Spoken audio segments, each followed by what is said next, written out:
Begitu Pak Gustan, Pak Santio gitu.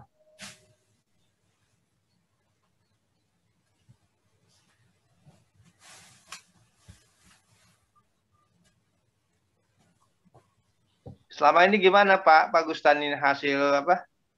Uji lab cuka bambu ini? Ya intinya kita utamanya tadi asam asetat, fenol, terus berat jenis, terus unsur hara makro mikro itu aja, Pak. Oh gitu. Ya. Sekarang permintaannya minta apa? Apa ada klor, ada sulfur, apa gimana gitu? Iya apa? Kan kalau saya dapat ini supaya bisa di sharing ya. Kalau ada yang mau di sharing Pak ya. Saya kan dapat apa hasil penelitian apa karakteristik tiga asap cair bambu tuh Pak. Tapi itu yang masih hitam. Ya. Nanti coba saya ini kan.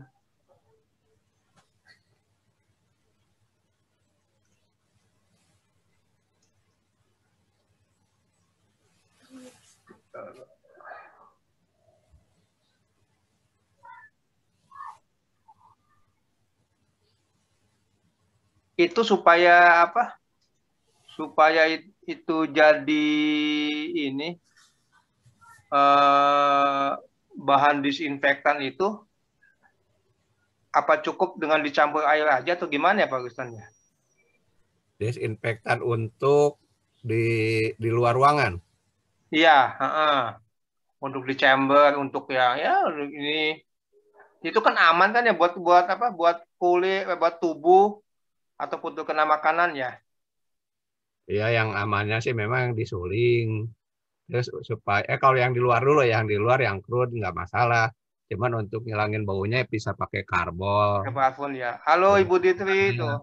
Kalau untuk HS ke tangan itu yang disuling campurannya supaya agak wangi pakai itu minyak serai.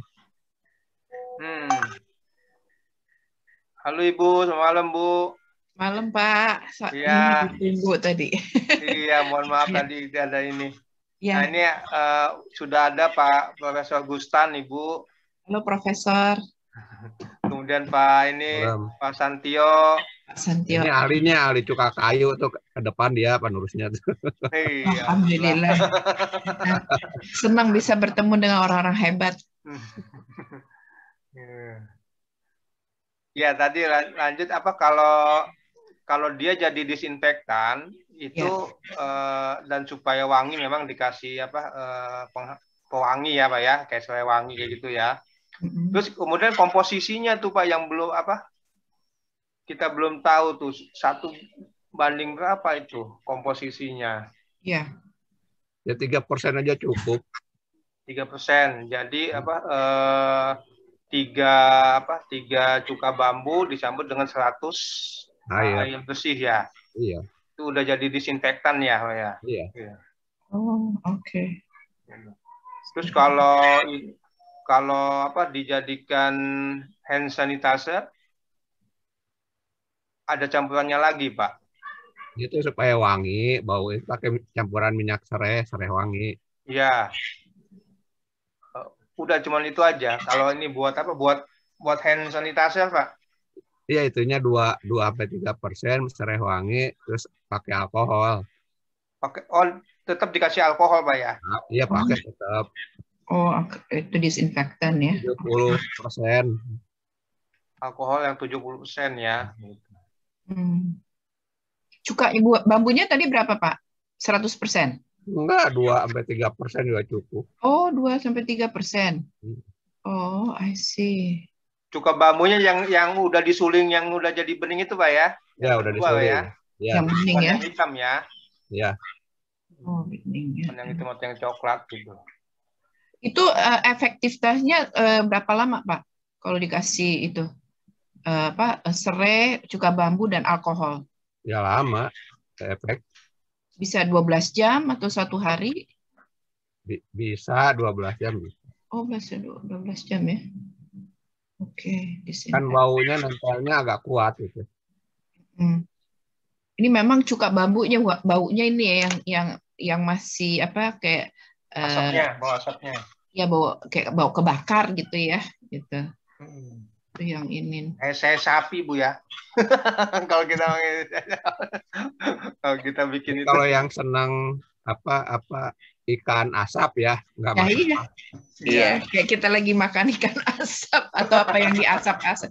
Itu sai sapi, Pak, sai sapi. Ya, sapi yang dikupang itu. Oh, yang dipang ya, yang asap itu ya. Ya. Unagi juga jadinya ya, Pak. Semuanya ya makanan nih dipikirin. Ya. Tapi kalau kita lihat itu kan ada yang dijual tuh yang untuk patch bambu patch untuk angkat detoxified itu sama juga cuka bambu dipakai atau apa itu Pak? Itu kan yang Jepang itu ya? Iya, Jepang. Iya. Iya, intinya itu kan hanya dicampur apa lagi lah untuk detoxnya itu kan narik. Gitu. Intinya sih kan tadi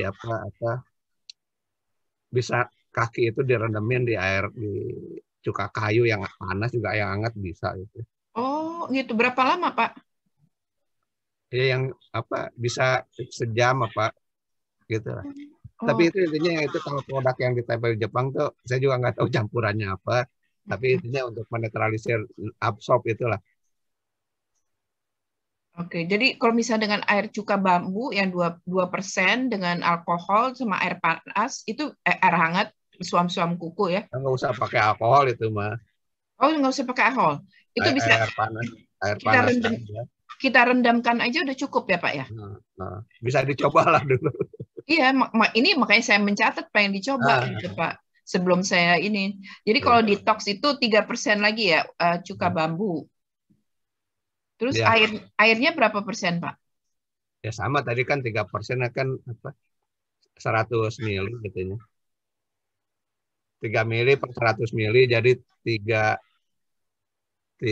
kalau 1 liter berarti 30 mili. Oh gitu ya. Bisa lebih sih kalau untuk di kaki mas. Nah ini Pak Gustan ini yang saya dapat dari Jepang nih, ya. Dan ini baunya sama, warnanya sama, ya, cuma beda kemasan dengan kita gitu. Cuman dia jualnya mahal 300.000 apa dia ini. Nah ini yang kalau dibandingkan dengan yang punya kita ini, ya bandingannya. Ya. Kayak gini. Nah kalau di sini kan kelihatan dia fungsinya itu buat buat tanaman, ya buat membersihkan bakteri, mencuci baju, gitu. Itu anjing pun juga membersihkan kuku ya, mandiin ini, gitu. Nah ini bentuknya kan cuman istilahnya kalau saya bilang sih masih grade 2 lah gitu, jadi hasil langsung gitu ya, gitu. Ya. Apalagi yang bening ya. Tinggal ya kata Bu Ditri tadi si calon pembeli itu ingin tahu komponen-komponennya Bu ya.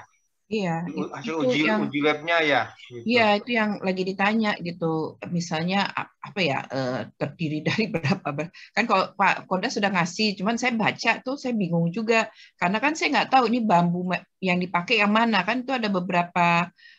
Di literatur itu kan memakai bambu betung, bambu tutul sama bambu hitam. Nah, ya saya kan nggak tahu yang mana bambu yang dipakai gitu. Jadi mungkin kalau bisa karena ya saya nih memang sebenarnya pasar dalam negeri masih banyak ya Pak ya. Saya yakin masih bisa gitu itu. Tapi kan intinya di pasar manapun harus kita siapkan informasi komposisi yang ada di dalam cuka bambu ini gitu karena pikiran orang kalau pikir cuka bambu adalah kayak cuka yang asem gitu jadi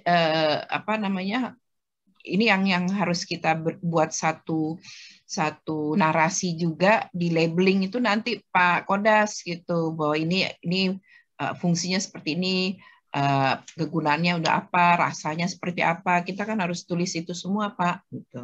Iya, ini kebetulan nih Bu yang menelitinya Pak Santio ini Bu ada nih Bu nih. Iya. Ya Pak Santio ya. Gimana Pak? Nah, mungkin bisa dilihat Pak, dikebawahin lagi Pak untuk Iya. Saya kan orang bukan ini ya, ke sains. atas lagi Pak, dikit Pak, ke atas Yang lagi. kesimpulan ini ya? Kita naik lagi. Naik lagi. Ada di Yang tabel. kedua, Pak, Nah, ini ya. Naik ini lagi Pak, dikit lagi, naik lagi. Ini yang betung ya. Lagi ke atas lagi Pak, ya. Lagi Pak. Ini bambu hitam. Lagi Pak. Cukup. Nah, ini Pak. Nah, kita bisa lihat di tampilan ini. Jadi memang ini kan ada, kita pakai waktu kemarin itu dengan Bu Sri Komaryayati itu bambu hitam, bambu pitul, dan bambu betung. Oke. Jadi sebenarnya tidak terlalu jauh ya ininya komposisinya. Oke. Untuk terutama di pH dia tidak terlalu tidak terlalu begitu jauh, juga berat jenis dan bau, dan biasanya memang untuk di bambu ini baunya tidak setajam tempurung kelapa, tempurung sawit atau kayu. Ya. Dia agak sedikit lemah kalau kita buat kriterianya itu masuk di bau yang lemah gitu dia. Ya. Tapi memang untuk pH ini sendiri tergantung dari peralatan produksinya ini Pak Mukodas dan Ibu. Ya. Jadi untuk rentang 2 atau bahkan 1,5 kalau kita bikin di mutu dari Jepang ini biasanya kita menggunakan peralatan listrik. Jadi pirolisis menggunakan peralatan listrik. Kalau umumnya masyarakat kan pakai drum ya untuk. Ya, pakai drum betul. Pakai api biasanya. Pakai api ya. Ada pembakaran dibantu dengan api itu biasanya agak lebih tinggi dia ininya nilai pH-nya itu jadi sekitar 3,5 sampai 4. Dari hasil bulan Maret kemarin kita coba ke Sukopindo, ada UMKM yang juga memproduksi dari bambu, itu kita peroleh sekitar nilainya di angka 4 gitu Bu. Oke. Pak Mukodas, jadi ada 4,3 dia sampai pH-nya. Jadi memang pengaruh penggunaan listrik juga cukup signifikan untuk nilai pH. Dia lebih sempurna begitu untuk proses pembakarannya gitu dibandingkan menggunakan kayu bahan bakar. Tetapi dari sisi kita juga kemarin itu bersama Prof. Gustan juga sudah membuat RSNI. Bisa Prof ya disampaikan Prof ya? Ya. Jadi kita bikinnya ini Pak Mukodas dan Bu Ditri. Sayang ininya mendadak, jadi nggak bisa nge-share ini, tapi mungkin nanti bisa minta email Pak Mukodas. Baik. Biar nanti di share nanti RSNI-nya. Ya. Jadi kita bikin mutunya itu kita bikin 6. Yang pertama itu warna. Oke. Nah, kemudian persyaratannya itu kita buat mutu 1 dan mutu 2 Ibu. Apa Pak? Maaf, persyaratannya? Mutu 1 dan mutu 2 kita. Oke. Apa itu grade-nya maksudnya?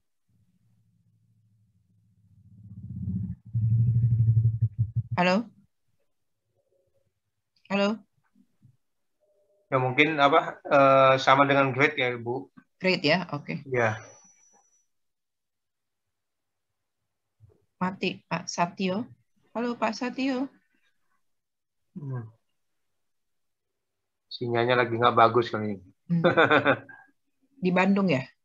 Di Bogor. Di Bogor. Okay. Betul. Nah, ini sambil nunggu Pak Santio gabung lagi, Pak Gustan. Ini kan yang masih awalnya ya. Nah, begitu didestilasi lagi dengan alat yang stainless gitu, dan hasilnya lebih jernih. Nah, ini komposisinya banyak berubah atau gimana Pak Gustan? Komponennya? Ada kadarnya yang turun, ada yang naik. Intinya itu. Komponen yang utamanya dua itulah. Asam asetat, fenol ya, terus sama unsur hara makro mikro. Nah, itu secara kualitas gimana? Secara kualitas?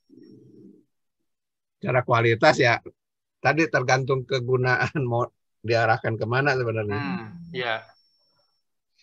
Nah, ini jadi baik lagi Bu Ditri, ini hanya sebagai bahan baku saja ya, tadi. Atau sebagai pestisida, pupuk ketika gitu Bu? Ya, kalau untuk tanaman, jadi nggak usah dimurnikan, cukup yang crude aja. Yang masih hitam itu ya, masih coklat hitam itu ya? Ya, untuk tanaman nggak perlu disuling ulang. Jadi fungsi tadi sebagai pestisida organik itu karena ada fenol dan asam asetat. Ya. Sebagai hormon pertumbuhan tanaman ada unsur hara makro mikro, ada K, Na, Ca, Mg itu. Ya. Perbandingannya Pak? Kenapa? Perbandingannya 1:2-3% juga? Sama 2%. 2%-nya ya? Kalau tanamannya kena penyakit bisa 3%, tapi kalau yang masih sehat 1%. Baik. Itu kita udah coba ke beras kemana itu ke tales ke. Jadi intinya hasilnya itu, tapi campur dengan arang juga ya, media tanamannya itu arang kompos. Pasti ya media arang ya. Arang. Jadi sebetulnya lebih intinya rendah kalori, rendah karbohidrat itu. Hasilnya ya tanaman. Jadi berarti yang Pak Kodas sudah kirim ke fotonya itu masih tahap awal ya Pak ya gitu. Itu gimana kalau kita mau memasarkan gitu kan? Tadi Pak Gustan, Prof Gustan bilang tergantung mau dibuatnya ke arah mana gitu. Berarti masih ada tahapan lagi Pak?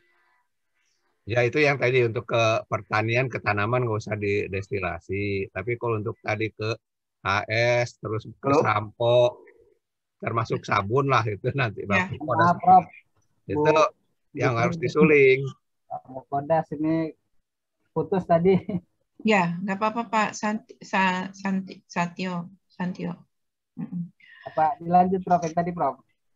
Iya, ya kan aja lanjut. Tapi intinya tadi apa yang disuling itu untuk tadi ke kosmetik, ke kulit, anti jamur, anti bakteri itu. Oke. Ya. Nah, sekarang targetnya mau pasarkan ke mana? Terus kalau memang negara mana, mereka minta persyaratan apa gitu. Ya, inilah mereka nih kan nanya ke saya gitu kan. Jadi saya perlu kayak ya ini mana yang mau itu mau dipasarkan? Apakah yang Pak Koda sudah kirim gitu grade 1 sama grade 2? Ya kita cuma pure gitu. Jadi tidak di ini kan ya makanya dari situ komposisinya. Karena kalau saya lihat ini kan harus wholesaler ya Pak ya. Kalau wholesaler kan nggak mungkin dalam botol-botol kecil kan, apakah nanti drum gitu? Ya jerigen. Ya akan mahal Pak kalau pakai jerigen kan, karena mereka kan mungkin akan menjadi ini yang makanya kita perlu ketemu ini.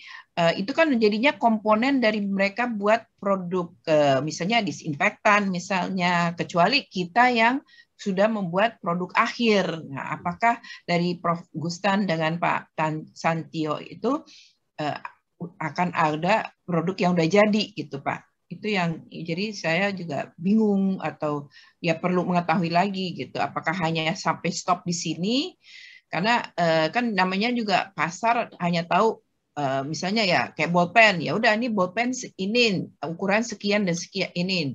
Jadi dia nggak, kalau kita kasih lagi, oh nanti bisa ditambah dengan merah dan ini kan, ya saya sih mengurangi ini aja, mengurangi ini, kecuali kalau misalnya tiba-tiba mereka bilang oke mau buat dengan komposisi tertentu, ya kan saya harus kembali lagi ke Prof. Bustan dengan Pak Santio, bisa nggak seperti itu gitu. Jadi yang saya perlu tahu adalah dari Bapak itu apa yang produk yang akan dipasar, yang mau ingin dipasarkan. Jadi bukan balik lagi bertanya mereka maunya apa gitu, Pak. Ya kalau tadi secara umumnya orang memang intinya minta yang bahan baku. Jadi kalau untuk dihilir ke diversifikasi produk ya itu banyak campuran. Kayak tadi misalkan untuk HS ya, itu kan selera, ada bisa wangi minyak serai, ada minta lavender atau apa gitu.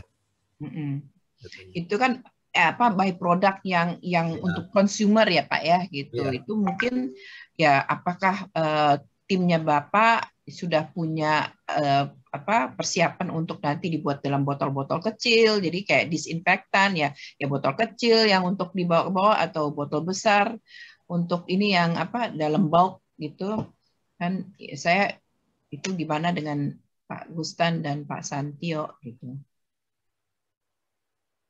Ya nanti bisa aja itu dikemas botol juga bisa, cuman tadi yang utama mungkin yang partai besar yang aslinya itu, yang terus sama yang disuling gitu. Ya, mungkin saat ini itu aja dulu dipasarkan ya Pak ya, gitu. Jadi biar tidak kita juga tidak bisa umumi, kecuali kalau dia bilang bisa nggak dibuatkan seperti ini ya kita nanti harus hitung ulang lagi gitu. Jadi hanya raw materialnya aja yang saya saat ini lagi pasarkan aja ya Pak ya. Iya. Oke. Ya sementaranya minimal itu dulu lah. Ya. Berarti kalau dipasarkan misalnya raw material itu jadi harus dipikirkan juga kalau itu nggak mungkin dalam jerigen-jerigen kan Pak, nanti cost-nya mahal. Jadi nanti dalam drum, apakah itu nanti bisa dikemas dalam wadah yang besar lah, itu yang harus kita pikirkan juga kan? Dia drum plastik lah, yang besar. Drum plastik, tapi kan kita harus pikirkan kalau misalnya nanti dalam perjalanan akan terjadi penguapan, terus kemudian sealingnya seperti sealnya apa namanya itu penutupnya yang harus ini kan harus kuat, atau kayak drum minyak.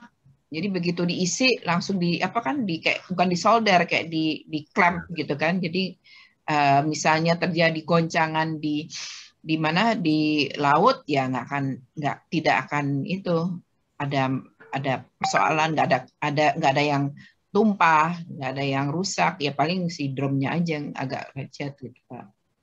Jadi mungkin drumnya harus drum yang agak berbeda Bu dibandingkan yang lain, karena ini kan agak asam dia bisa menyebabkan karat ya. Mungkin oksidasi. Bisa menggunakan drum besi, tetapi yang sudah berlapis dia ininya, sudah ada lapisannya yang khusus memang untuk bahan kimia. Kalau pakai plastik bisa juga, tapi memang ada kelemahannya kalau ditumpuk dia pada pasti akan kekuatan tertentu mungkin dia akan pecah gitu.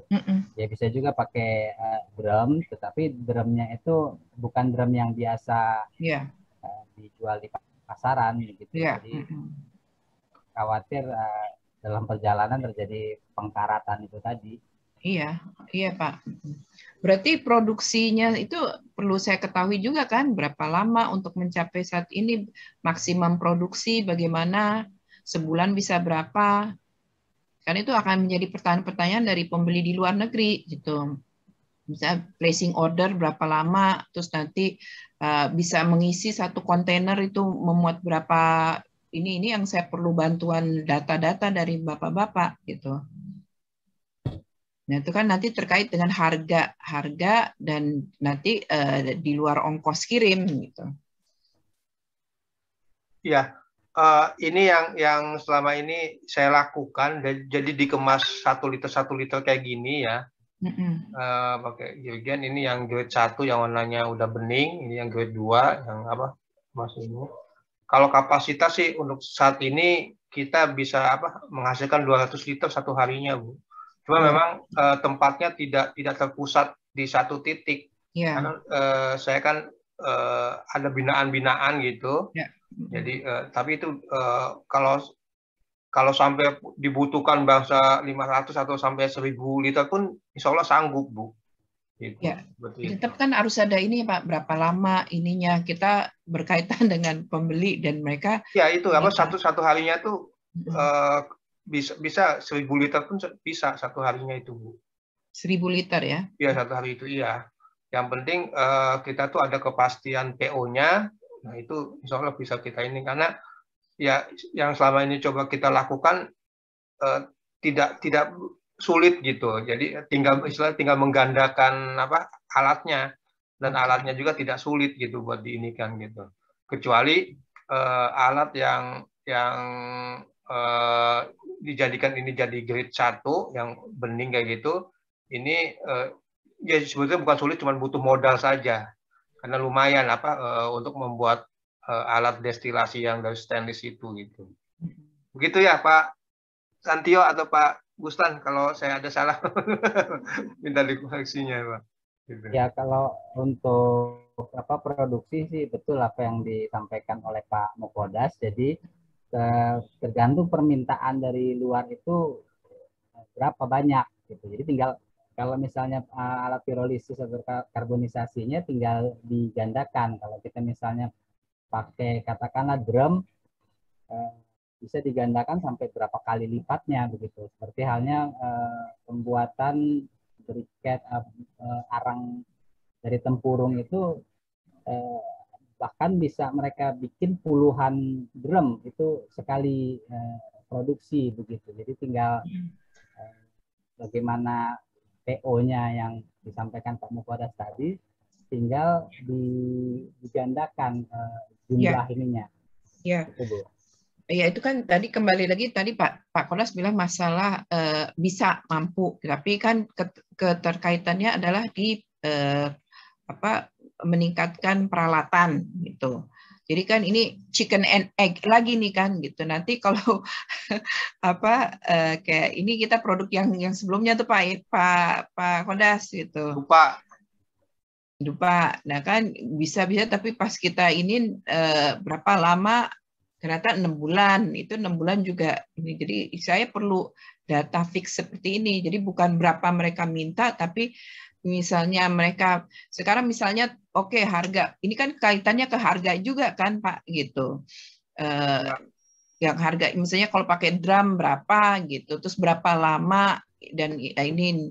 Jadi lah mereka keluarin PO. Nah, dari mereka PO sampai barang datang itu berapa lama? Nah, sebelum mereka keluarin PO kan mereka harus tahu dulu harga. Jadi ya saya perlu dari bapak-bapak harganya berapa gitu dengan yang kemasan. Karena kalau kayak kemasan jerigen itu ya mungkin untuk pasar lokal saya mungkin bisa gitu kan gitu. Tapi ya itu tadi nggak mungkin kita, kecuali kalau ke pasar luar negeri udah ada brand kita, udah ada ini. Nah, itu mereka mungkin senang kali gitu Pak. Jadi ini packaging yang harus dipikirkan juga ya. Bukan hanya produksi yang bisa ya insya Allah bisa 100 ini, tapi terkait nanti harus tambahan modal untuk buat ini itu namanya pakai stainless steel untuk dapat yang murni itu. Jadi ini masalah klasik untuk kita UMKM gitu, saya paham banget.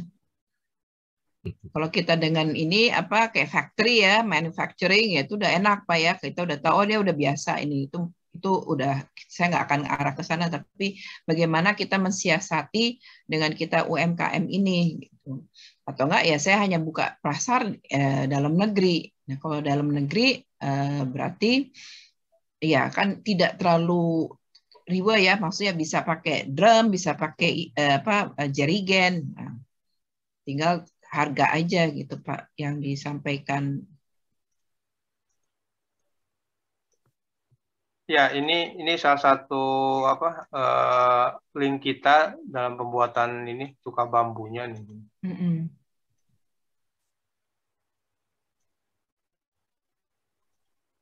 Ini prosesnya ya.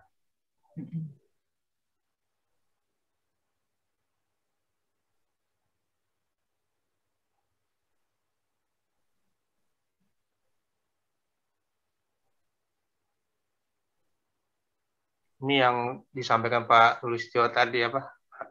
Nggak pakai listrik Pak ya, kita pakai itu, pakai yang alami. Ya, pakai yang ini lebih murah Pak.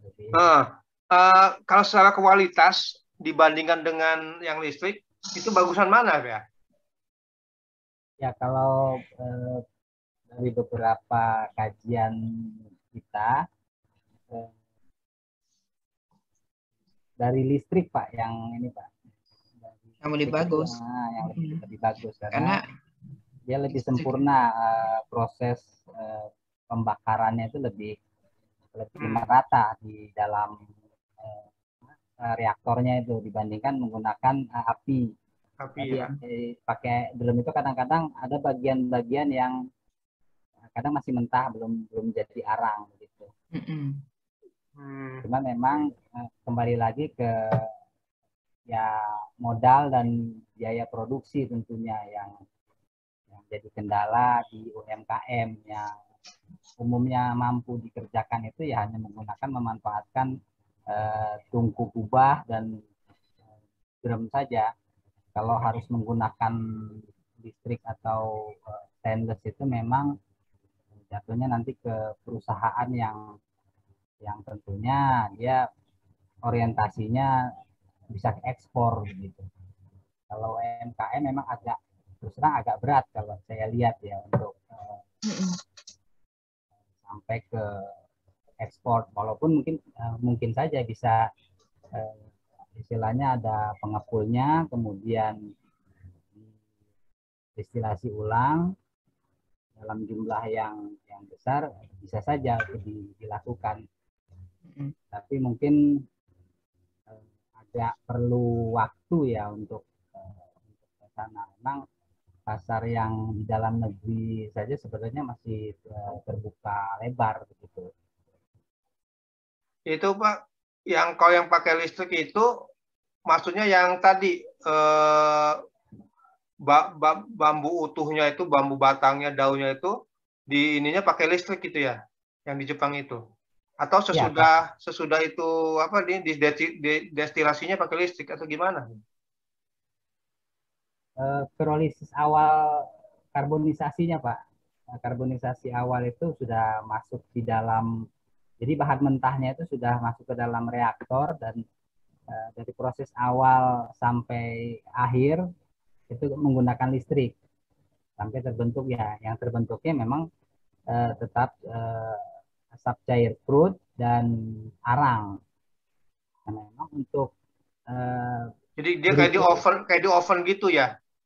Ya, di oven dengan suhu ya sekitar 300, 400 bahkan sampai 500 derajat Celcius Pak dia di dalam itu. Dan makanya saya bilang modalnya agak lumayan agak tinggi dibandingkan dengan menggunakan drum. Kalau dengan drum ya hanya menggunakan ini saja kan api dari luar, kemudian proses pemanasan dari dalam itu terbakar sendiri dan menghasilkan asap cair. Nah, kalau menggunakan listrik kan dia ada panasnya itu merata dengan waktu tertentu sehingga pembentukan asap cairnya juga lebih sempurna begitu Pak. Ya, menjawab tadi Bu Dito ya. Memang kalau tadi yang disampaikan Pak Santio itu kan skalanya UMKM ya. Dan saya belum lama ini saya ada partner, dia punya alat pirolisis itu. Selama ini dia buat membakar ini ban bekas. Ya, ban bekas. Tapi karena COVID ini mati Bu. Dan saya mengunjungi ke pabriknya di Cikande dan dia pingin kan saya cerita juga masalah cuka bambu ini. Nah, dia ingin Ya. menghidupkan itu. Jadi kalau alat kita sudah siap gitu, sudah siap. Bahkan itu gede-gede ininya apa? Tangki hidrolisisnya itu ada 4 tuh. Karena tempatnya di Cikande, Bu. Nanti kalau Ibu pengen lihat nanti bisa kita ajak ke sana. Nah, kalau memang sudah pasti untuk pangsanya, ya, itu bisa diinikan lagi, dihidupkan lagi gitu. Nama ini mandek, Bu. Ini karena COVID ini gitu. Jadi pas begitu saya cerita tentang cuka bambu, itu saya bikinnya kayak gimana ya, saya liatin yang tradisionalnya. Wah, ini mah mudah sekali katanya. Ini ya sama aja dengan ban itu. Ban bekas itu dia ambil karbon sama minyaknya. Seperti itu. Ya mungkin ini bisa digunakan ya, tinggal di sterilisasi dulu ya, bekas-bekas ini bannya. Gitu. Oh, iya, sama ya ininya ya Pak Santio ya, ininya. Prinsipnya sama Pak, itu. Prinsip ininya sama kalau sama ya. Nah, jadi itu kan pirolisis juga atau karbonisasi. Kalau bahannya itu bahan bekas, yang disulingnya itu kan jadi bahan bakar. Jadi bahan bakar ya. Nah, jadi bahan bakar. Sama juga bahan bakunya misalnya plastik, itu juga untuk bahan bakar. Dia tidak ada istilahnya lignoselulosanya gitu kalau dari bahan bekas sama plastik. Nah, sementara alatnya itu bisa dikonversi menjadi ini juga karbonisasi untuk biomasa, untuk bambu bisa juga. Ya senang lah ini kalau memang bisa kan di merge, dikawinkan kan lebih bagus lagi gitu. Jadi itu yang nanti untuk menghasilkan grade 1 tadi ya Pak Kodas. Iya. Karena sekarang kalau menurut Prof. Bustan itu lebih baik yang komposisinya lebih banyak yang grade 1 atau grade 2 di produksinya saat ini. Jadi tadi kalau disuling ulang tadi ada fenolnya lebih tinggi, sama asetatnya lebih turun, terus kandungan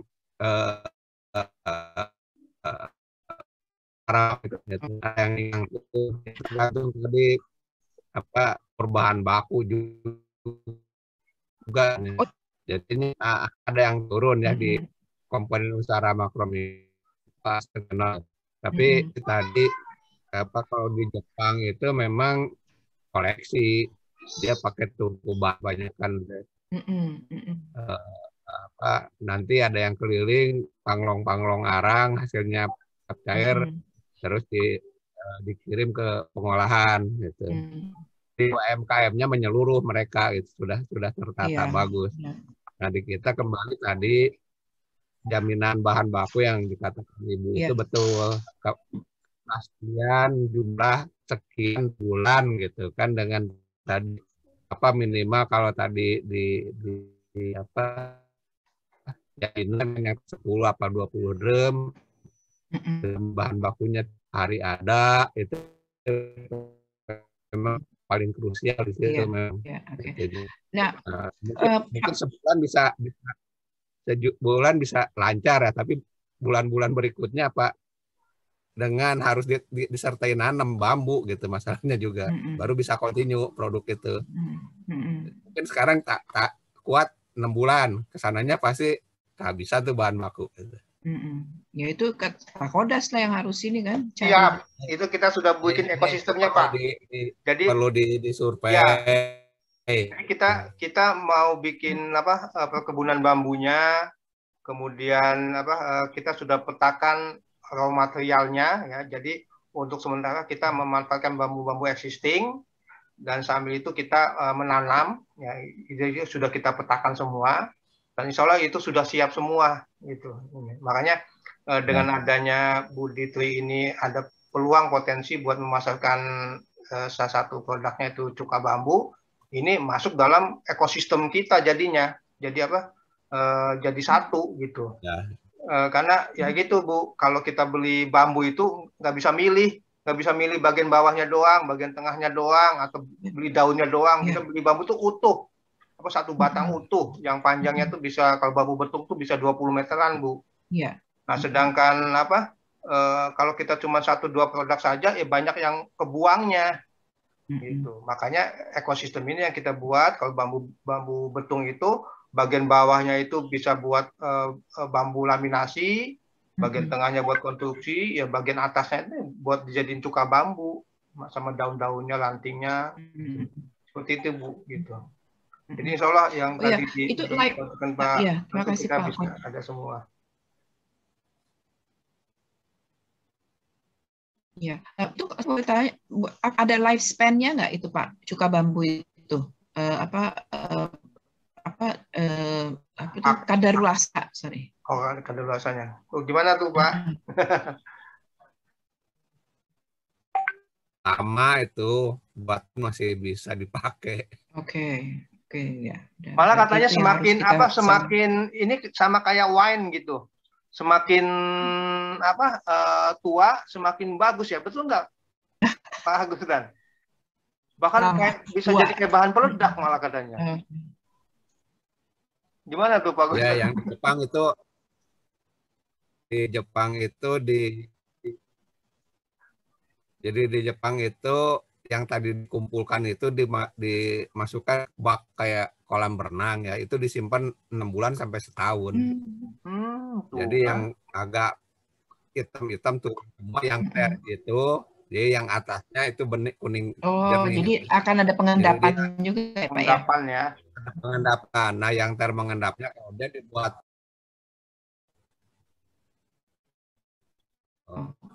intinya. Tapi ada tadi yang di Hokkaido disuling gitu, pabrik. Oke. Ya ada masing-masing ada plus minus untuk kemananya. Ya. Makanya saya juga. Inilah kalau boleh usul coba dalam negeri dulu gitu, boleh sampai nyari dalam sekalian tadi Pak Mukodas menata produksinya mampu berapa gitu kan. Soalnya untuk mengganti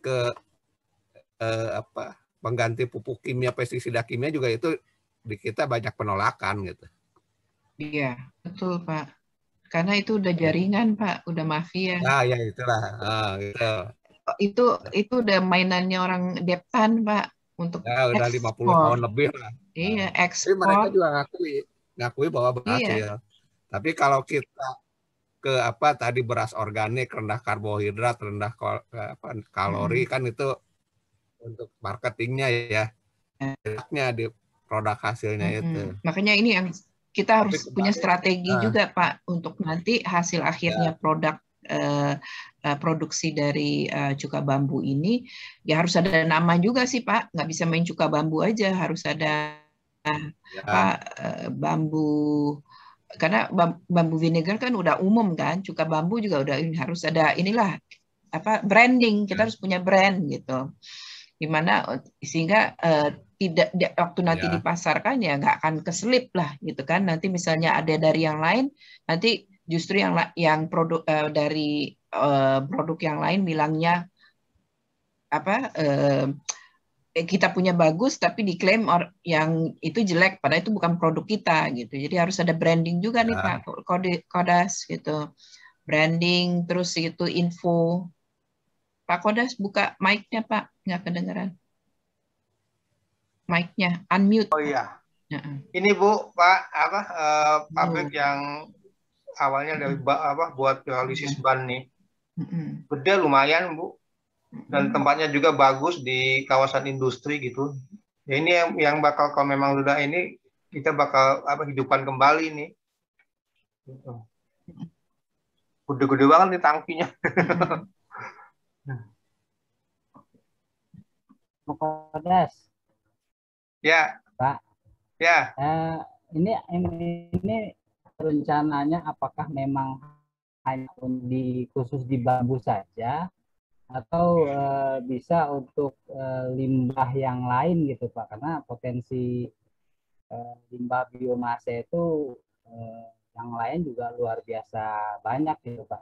Dan kalau dengan melihat alat yang sebesar ini perlu bambu yang luar biasa juga ini Pak, kalau bisa disubstitusi dengan limbah lain jadi asap cair, mungkin kontinuitas produksi lebih terjamin. Tapi apakah memang hanya di bambu ini Pak ininya Pak? Kalau saya sih lebih suka semuanya Pak. Saya dukung Pak. tinggal dilabelin aja kan, ini apa cuka bambu, ini cuka kayu, cuka tepung. Iya. Karena insya Allah Pak, ini kapasitasnya memang tadi betul Pak, ini membutuhkan banyak sekali limbah-limbah ini. Gitu. Tinggal ininya aja, tinggal kita labelin aja Pak. Gitu. Yang penting Pak Gusta, Pak ini Pak Santio dan yang lain itu masuk dalam tim ini sebagai QC-nya Pak. Ya Bu ya, supaya kejamin ininya gitu. Ya harus ada lini produksi yang ahlinya siapa, lini pengadaan ininya, peralatannya, factory, terus nanti ada lini pemasaran gitu. Soalnya ya panjang gitu. Saya pikir ini udah ada, udah jadi, tinggal di ini. Tapi ya memang ya saya paham kok, karena ini kan UMKM ya Pak ya, kita nggak bisa berharap seperti kayak kita ke pabrik-pabrikan gitu. Tapi kalau memang ini jalan udah ada, ya insya Allah udah pabrikan gitu. Ya bambu tidak kan gitu. Jadi makanya variasinya bisa macam-macam. Kalau saya sih ngeliatnya gini, untuk sementara waktu yang basic aja Pak, kita buat yang grade A, 1 dan 2. Masalah nanti dibuatnya apa itu bagian dari si pembeli aja. Gimana menurut Bapak-bapak? Iya, kalau saya sih mumpung bambu ini belum ada yang belum ada cukongnya, belum ada yang ngetek ini Bu, belum ada saingan ininya gitu dalam kapasitas ini gitu. Iya. Gitu ya, ini potensinya justru di situ bambu itu gitu. Iya.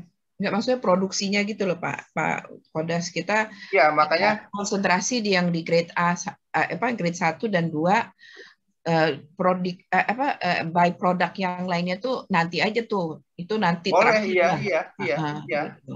Kita memang yang tadi disampaikan, kalau memang di dalam negeri itu sikut-sikutan, ya sudah kita mau konsen ke luar negeri aja, nggak ini gitu ya kan. Ya, kalaupun di dalam negeri saya nggak bilang tidak bisa, itu tadi kayak Pak Prof Gustan bilang harus yang petani-petani yang mainnya di organik gitu kan, yang ini, nah itu yang harus kita tap in to that market. Nah itu tidak banyak juga. Jadi harus kita searching lagi ya kalau untuk the market dalam negeri. Tapi kalau kita mau masuk ke pertanian untuk menjadi pemasok, ya agak susah gitu.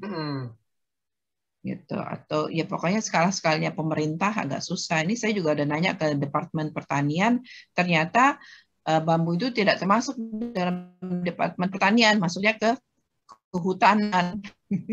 Dan saya nanya juga. Ya, jadi karena dia bilang ini apa jenisnya, bukan untuk makan ya. Saya bilang sebenarnya bambu ini ya bisa untuk food juga Pak, tapi bukan kayu bambunya yang dimakan. Nanti produksi itu tidak termasuk itu, tidak termasuk di dalam ini pertanian, itu masuk dalam hutanan. Benar nggak tuh Pak Kodas? Ya masuknya di kehutanan malah. Iya, kehutanan. Hasil hutan non kayu. Iya, non kayu. Karena kan saya lagi mau cuka bambu ini kita saingannya dengan negara mana gitu. Prof Gustan udah tahu juga kita saingannya dengan negara mana? Cina, Jepang, dan Vietnam ya? Cina, Jepang, Korea yang punya Vietnam bambu aja. Cuman mereka kan masalahnya 2 musim. Jadi pertumbuhannya lambat. Itu kelebihan kita kan pertumbuhannya cepat. Itu aja. Kalau dengan Vietnam gimana Pak? Apa? Vietnam kan juga sama punya bambu juga kan? Iya, dia punya cuka bambu juga Pak. Iya. Sama aja kalau secara mutu sama aja itu semua. Kecuali dia dicampur lagi dengan apa gitu untuk ini tambahin lagi kayak apa? Kayak dia sakit itu. Oke. Terus pengusaha cuka bambu di Indonesia belum ada ya Belum Pak ya? ada. Ya, intinya hanya UMKM ya, binaan-binaan kita gitu aja. Ya, kita ada di mana, di Cianjur, di Sukabumi, terus di ya tergantung tempatnya, di mana kok Tarakan sih, Rakitan dia pakai limbah kayu gitu kan. Itu UMKM jadi ya nggak terlalu industri benar gitu harus lah. ada yang membantu pengumpul UMKM ini menjadi mitra ya Pak ya, bukan. Ya, tapi kalau kayu itu udah banyak yang agak perusahaan, tapi intinya di Papua tuh di Wasior ya. Oh, oke. Itu dari kayu, mereka limbah kayunya luar biasa, jadi sudah banyak produksinya. Yang kedua di itu Lampung ya? ada tuh, di Lampung dia bikin arang dari kayu karet ya. Itu juga udah kontinu, udah puluhan tahun. Jadi kalau kayu udah ada itu. Asap cair kayu istilahnya apa ya? Kalau di Tempurung itu semua pengusaha yang buat arang batok udah diambil cuka kayu. Makanya yang di Lazada, yang online kan semua asap cair tempurung kelapa gitu. Iya. Yang memang belum ada bambu. Bambu gitu. Ya. Ya ada di Bali satu itu orang Jepang yang punya. Gimana Pak? Di Ubud orang Bali yang punya tungkunya tuh. Itu khusus kayu, khusus bambu. Sama Cianjur Selatan tuh orang Jepang juga yang punya. Itu juga sama khusus bambu. Jangan-jangan yang Jepang itu produksi lagi dikemas di sana, dikembali lagi ke kita, Bu. Dengan kasih ini ya, apa huruf kanji. Ukul-ukul itu ul. Itu udah banyak seperti itu, Pak. Sebenarnya kayak di Bali juga itu banyak sekali yang ada. Ya dulu kalau saya waktu pernah di furniture, banyak tuh pengusaha-pengusaha Itali, Prancis pada sebulan di Jepara dia cari ininya terus dia bawa atau enggak dia buat di sini, begitu udah selesai diekspor. Nggak pernah bilang made in Indonesia. Ya. Udah ini ya alhamdulillah saya kenyang ya Pak, makanya ngerti masalah UMKM ini ya memang inilah gregetnya kita dari dulu yang namanya pemerintah manapun lah, mau dari pihak dari awal sampai sekarang belum melihat UMKM, cuma lihat wah ini kita punya 40 juta. Benar nggak tuh data 40 juta? Sama kayak juga Kadin bilang dia punya pengusaha sekian, padahal sekarang gini, Kadin pengusaha aja masih belum nyampe sampai 1%. Pada Indonesia segede ini minimal tuh harus 2%. pengusaha. 2% dari 270 itu berapa tuh Pak Kodas? Sekitar 54 40 juta kan? Ya 50 juta itu 54 juta ya. Sampai sekarang aja masih 1% itu. Kan itu Sandiaga Uno waktu jadi ketua Kadin. Saya nggak tahu deh sekarang jadi berapa. Ya, itu pun merongkrong pemerintah, belum nggak mandiri 100%. Betul. Mereka menongkrongi dari pemerintah. Mau HIPMI, mau Kadin, saya udah kadang-kadang ya saya sih nggak ikut itu, tapi banyak kenalan saya di sini gitu. Saya berbuat dong gitu. Bilang sama pemerintah begini-begini, berbuat. Sebenarnya Sandiaga udah bagus tuh, tapi ya sayang dia masuk ke dalam pemerintah, jadi ya udah terpecah lah. Padahal kan dia udah mau buat berapa itu pengusaha tuh berapa 1.000 pengusaha setiap apalah gitu. Usaha milenial. Milenial, pokoknya dia punya programnya sebenarnya bagus gitu. Terus ada rumah kerja, nah ini ya. Ini dia begitu masuk ya susah dia ini. Jadi gini aja, itu kesimpulan sementara mungkin yang tadi Bu Tri bilang jadi Pak Mukodas ya dibuat dulu yang 2 itu dari 1 ke 2 ya, kira-kira mampunya berapa, terus nanti jalan tadi market lah Iya. ya. Itunya. Paling dari Sementara itu, bapak-bapak ya saya perlu Nah. inilah komposisinya berapa, apa ininya, informasi-informasi yang bisa kita taruh di dalam label gitu Pak. Gitu. Kalau cuma tadi Pak Kodas ngasih secara tulisan ilmiah, ya mungkin bapak-bapak ya bisa nanti Pak Kodas lebih sudah mudah lah. mintain ke Kemudian di Mutu Agung Lestari Ya. untuk diperiksa tadi komponennya. Mutunya ya. Ya. Nanti saya mau itu Bu, mau diuji lab di ininya yang tadi direkomendasikan Pak Agustan Bu. Oh di mana? Agung Lestari. Oh Agung Lestari. Bukan Saraswati di mana, ya, Pak? Bukan Saraswati. Di Ciracas. Dia labnya udah terakreditasi. Ya. Waktu Ya, itu saya pernah, benar, ada satu nih mungkin sebentar Pak ya, karena waktu itu saya lagi cari untuk buat cassava chip. Sebentar ya Pak ya, cassava. Dia pakainya mana nih? Oh bukan, sebentar Pak. Saraswanti di Bogor Pak. Ya itu lab swasta. Oh ini lab dari mana Pak? Sama Mutu Agung Lestari juga swasta. Oh swasta, oke. Tapi lebih kenal ya? Sudah pernah nguji asap cair. Gitu. Oke. Ya, lebih peralatan alatnya ada semua gitu. Oke. Kita pernah nguji di sana. Gitu. Ya, baik. Ya besok kita sampaikan Pak ininya Pak. Tadi udah saya hubungin Pak. Ya. Menarik. Ya insya Allah Pak ya kita bisa jajaki. Saya juga gregetan ingin membantu UMKM dan juga ketemu Pak Kodas. Memang bambu itu ya kita jangan lihat lagi kayu, bambu lah yang menjadi sumber inilah devisa negara suatu saat. Ya masalahnya kan 3 tahun sudah bisa dipanen, kayu kan lebih dari itu 7 tahunan. Gitu. Ya. Kelebihannya itu aja. Bambu itu. Dan minim perawatan. Ya. Mungkin satu lagi bisa dihubungi tuh Pak Kodas yang buat sumpit dari kayu yang di Ciamis tuh. Iya. Dia limbah serpuknya ngegunung katanya itu. Iya, boleh Pak. Saya pernah juga yang di Tasik itu betul-betul Pak banyak sekali dan pas saya tanya ini di kemana ini? Ya kalau nggak ada yang ngambil, saya buang aja ke hutan atau dibakar. Nah, dia pengennya karbon aktif. Dia pengennya karbon aktif. Ya monggo silakan ditata kembalilah semua pemain bambu ya. Siap, dengan Pak. Fokus di asap cair grade 1, grade 2 itu aja dulu sementara nanti Putri yang bagian marketingnya gitu. Ya Pak. Mudah buat saya gitu. Jadi untuk di dalam negeri pun juga saya marketing itu gampang juga Pak. Karena sekarang ini banyak orang kan membuat hand sanitizer sendiri ya Pak ya gitu. Ya. Jadi itu saya juga mau jajaki juga kenalan-kenalan saya yang buat sendiri. Kebetulan dia inilah.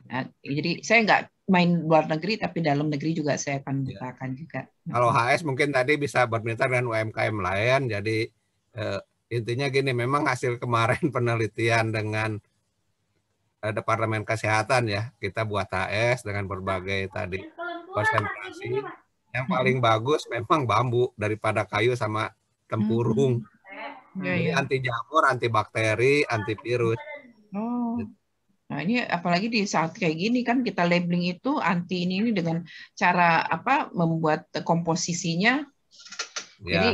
Jadi nanti bisa istilahnya kemasan yang kecil lagi. Itu yang Pak Kodas buat kemasan 1 liter ya Pak ya? Iya, 1 liter. Ya itu kan bisa caranya gimana ini perbandingan. Dan itu biangnya kan bisa dicampur dengan puluhan liter air.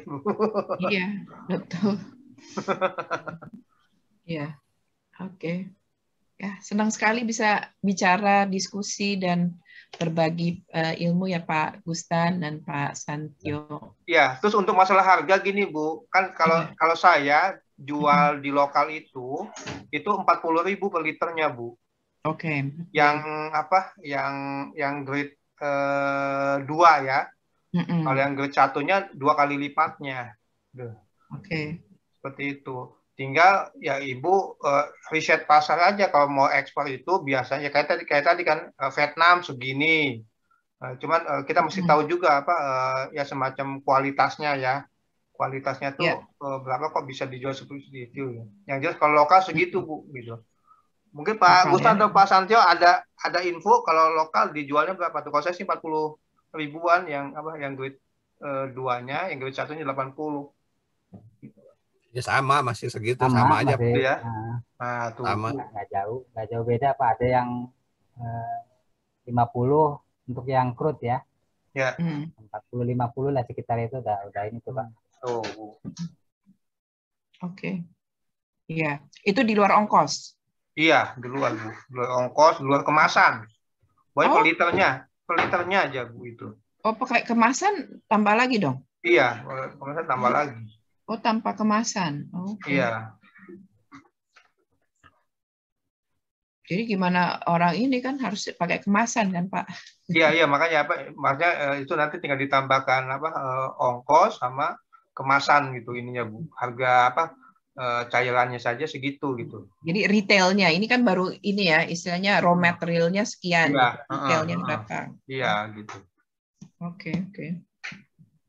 Nanti harus dipikirkan misalnya, oke ini kalau beli 1 liter, kalau misalnya mereka minta beli di atas 100 liter, nah, apakah ada perubahan harga, diskon atau gimana kan? Itu harus dibicarakan juga kan Pak? Iya. Dan kapasitas produksi kita ya 200 sampai 1000 liter per harinya Bu. Iya, ini. Ada luarsa 2 tahunan ya. Ya. Oke. Ya. Sip, tinggal ini aja komposisinya aja Pak ya. Maksudnya. Ya, itu nanti besok saya diminta ngajuin penawarannya ke lembaga tadi. Ya. Insya Allah. Itu cepet nggak sih Pak Gustan? Ya, minta request aja cepat. Sekarang kan banyak takutnya ngantri gitu Pak, nanti dibantu Pak. Nggak ngantri, lagi kosong lab itu sekarang. Tapi ini COVID nggak mereka masuk juga atau gimana? Ya ada yang ada ya, ini intinya ada bisa diminta request lah. Bilangin dari saya gitu kemudian. Siap. Oh itu udah bukan udah lebih takut ini itu Bapak daripada COVID mereka. Iya. Ya saya juga pengen coba tuh nanti Pak Kodas untuk ini kan ini saya pakai biar ya anti segala macam. Habis saya kalau pakai disinfektan yang itu, aduh kering. Jangan Bu, iya. Bahaya. Kering banget. Kebetulan kulit saya memang agak sensitif ya, jadi kering. Jadi mau nggak mau saya harus kemana-mana bawa air, taruh di mobil lah gitu. Saya cuci tangan dengan air jadinya. Kok nggak pakai itu, aduh kering, nggak enak. Kalau pakai asap cair kulit bisa lebih lembut tuh Bu. Nah itu yang kita, apalagi perempuan kan seneng. Iya. Tinggal itu. Ya kalau ada yang mau buat ekstra untuk ditambahin lagi disinfektan yang pakai serai, ya kita mungkin buat itu Pak, seminar workshop Pak, jadi bisa jualan promosi untuk ini Bu ya. Iya harus ada kayak gitu. Saya juga bisa tuh nanti ada Ibu aja yang ini kan, nanti kita yang ini. Iya bisa. Siap kita yang ini kan ya. Jadi itu untuk cari pasar dalam negeri kan? Ya betul. Workshop ya. Ya sekarang yang HS semua kimia semua itu. Aduh, yang beredar di luar kimia semua itu. Ya dari yang ya terus begitu mereka hebatnya harga jadinya bisa nanti memang kita akan saingannya di harga ya Pak ya gitu. Ya. Soalnya ya mereka kan memang factory pabrik kan. Jadi ya dalam semenit bisa sekian yang keluar gitu aja yang. Tapi kalau kita cari kelompok orang yang bilang ini adalah ramah lingkungan, ramah ke badan sendiri. Nah, itu yang lagi. Iya, ya itulah cara kita melabeling itu Pak. Marketingnya kita harus jelas gitu, labelnya dan sebagainya gitu. Ya. Oke, sip. Baik, ada lagi Bu? Ya, paling kalau saya bisa ngobrol sama Pak Kodas setelah ini, boleh? Boleh ya. Ya mungkin itu Pak Prof. Gustan, Pak Santio ya. Terima kasih banyak atas waktunya ya. Nanti kita kontak-kontak lagi. Insya Allah ini akan berlanjut Pak. Insya Allah Pak ya. Iya. Ya, makasih. Assalamualaikum. Terima kasih banyak, Pak. Ya, sehat Izin selalu. pamit ini ya. Iya, Ya, ya, Mbak. Pak. Ya, Sehat sehat ya, selalu. jaga Ya, kesehatan Pak. ya. Amin, amin. Assalamualaikum warahmatullahi Assalamualaikum wabarakatuh. warahmatullahi Waalaikumsalam. Ya, ya.